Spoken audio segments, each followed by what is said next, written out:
Hi, I'm Randy Altman with Post Perspective. We're here with Jason Druss from Blackmagic Design.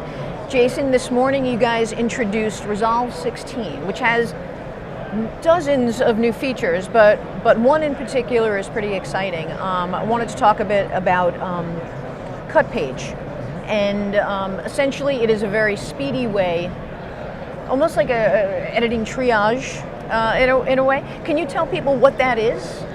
Yeah, absolutely. So one thing we noticed is that there was kind of three cultures of editing, and the first culture would be your high-end cinematic, feature film editor that has, and also cinematic TV editors that have a lot of time to properly make bins and fill smart bins and use a lot of metadata. And they need to do very careful keyframing, very careful nuanced editing. Mm-hmm. And then there's a whole other culture of editors due to the amount of content that people just need to get out these days, where they need to edit as fast as possible, print the video, get it to the broadcaster and get it on the air. A lot of short form content creators and a lot of TV commercial editors. Mm-hmm. So we wanted to make an edit page for them. And one thing that we noticed, if we were going to make editing faster, going back to our experience with manufacturing, which we have a lot of, we noticed in manufacturing that every single direct movement that isn't directly productive work is waste. So on the edit page, when you're doing that nuanced editing, you end up spending almost 50% of the time just moving around the page, zooming in, moving around, turning something on or off, just to get to the task that you want to complete. So with the cut page, we have this new dual timeline, which shows you on the top your entire timeline zoomed out all the way from start to finish, and then on the bottom we have a zoomed in timeline with a fixed playhead where the content moves past the playhead. And the cool thing about this is that they're both active timelines, they're both live at the same time. I can take content from the top timeline, move it around, same as the content on the bottom. And in utilizing some new tools like Clip View, which allows you to view a string out of your entire clip in your bin, sure, and especially the new Source Tape tool, which is getting into the third culture of editing that we didn't talk about yet. Now, is that that's sort of reminiscent of people that used to tape-based editing in a sense, right? I mean, being able to find your footage and scroll through it pretty quickly, is that part of it? That's exactly what it is. Okay. In that third culture of editing was when we had tape-to-tape linear editing, which was replaced by nonlinear editing on computers. But when we did that, we kind of left behind a lot of really great, amazing tools by the wayside, and we kind of wanted to, bring those back, because sometimes the best ways are the old ways. So sure, when you have a source tape activated, what you have is every single clip in your bin strung out as one super long clip in your source viewer, so you can scrub through every clip in your bin. You can see as you scrub through what clip you're currently active on. And one way to get around that, because again, the cut page in no way is it a simplified edit page. It's an edit page built for speed. We actually have some of the most nuanced and really intelligent trimming tools we've ever had in an editor before. Mm-hmm. So when you have that source tape, you select a very short in and out point. It's going to be about this wide on the page. How do you really find that correct in and out point?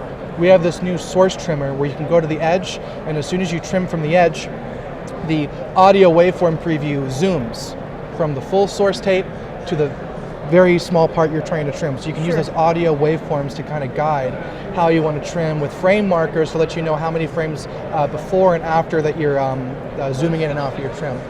Is this an aspect of machine learning in a sense? Because some of this it's telling you where it does it for you, and I'm not saying it edits for you, but there are aspects of the page that allow you to put something in a spot and it sort of just fills in, right? Yeah, absolutely. That utilizes the new Davinci Resolve Neural Engine, which we've been working on for a few years now.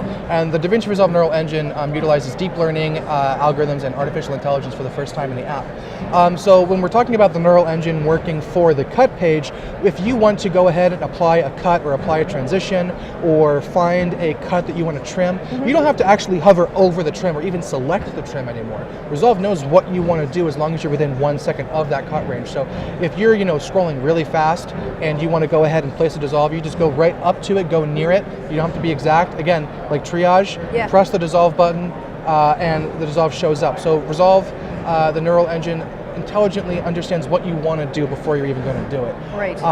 And again, that's also advanced when we're considering the new editor keyboard that we've built. Yes, nice transition. I was going to ask about that. So explain what it is. I've seen it, and it has a feel of like an old-fashioned edit room. It looks like an old-fashioned editing keyboard. So what does it do, and how can people use it to edit better? Well, the thing about editing, and this is with every nonlinear editor on the computer, is that when you take your right hand, you're using the mouse. The mouse is essentially used to get around the page and to move things around in the page. So you're using about up to 50% of your dexterity strictly for the purpose of just finding out what you want to do or preparing the UI for what you're going to do. Similar to the way we have our color panels, when you're color grading on a color panel, you can use both hands at the same time, do multiple things at the same time. That's where that speed and efficiency and control comes in. Now with the editor keyboard, again, it's just like you're using both of your hands to actually edit all the time. And that's what's so special about it. And it's got a jog shuttle on there. It's got a search dial, and what the search dial does is it has a mechanical clutch that goes up and down and hides. And when you have the clutch operated for shuttle, you can jog very carefully, or play back in real time, or zip really fast with real-time audio scrubbing across the timeline. And then there's actually 3 modes. There's shuttle, pardon me. And then when you go to jog, it's going to move really slow. And then when you go to shuttle, it's going to zoom always back and forth really fast. So when you mix the idea of quickly using your right hand to mark in and out points, to insert edits, to find the right spot on the timeline without having to move all over the UI, and using your left hand to make the cuts, select a trim that you want to do, and then roll that trim back and forth with both hands at the same time, it brings editors what colorists have had for a long time with the color panels. Interesting. So I know you were saying that maybe short form commercials, TVs and stuff, but the way that I see this is feature film editors could very quickly show a rough cut to the director with using this page, right? I mean, it's very fast. You could kind of give them a little glimpse of what it could be and get direction and then go back off. Yeah, absolutely. Since Davinci Resolve has been free for a long time, a lot of folks like directors and producers and even cinematographers, anyone is able to open the app and throw a cut together.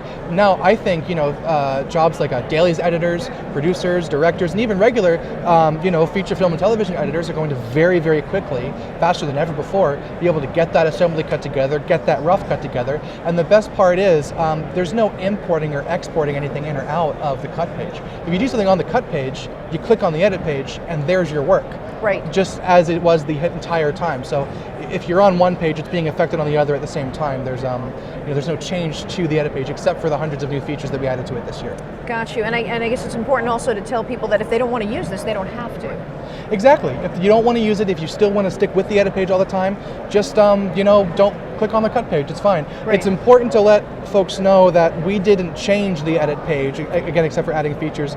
We didn't take anything away from the edit page. We simply added an additional one for a different culture of editing that's doing a different kind of work and wants to work at a super high speed without some of the super nuanced controls. Sure. And if you want those, you just hop over to the edit page. And speaking of not clicking on it, there's a new little tool in Resolve that you can actually hide a page if you don't want to see it. Because if you're in a color bay, maybe you don't want to see Fairlight, you can just turn Fairlight off if you want to, turn it back on, whatever you like. So you can customize the way you want to work. Exactly, that's what we're all about. Okay. Well, very cool. Thank you for stopping by. I really appreciate it. Yeah, thanks for having us. Yeah. Well, Jason Druss from Blackmagic Design. I'm Randy Altman with Post Perspective. Thanks for listening.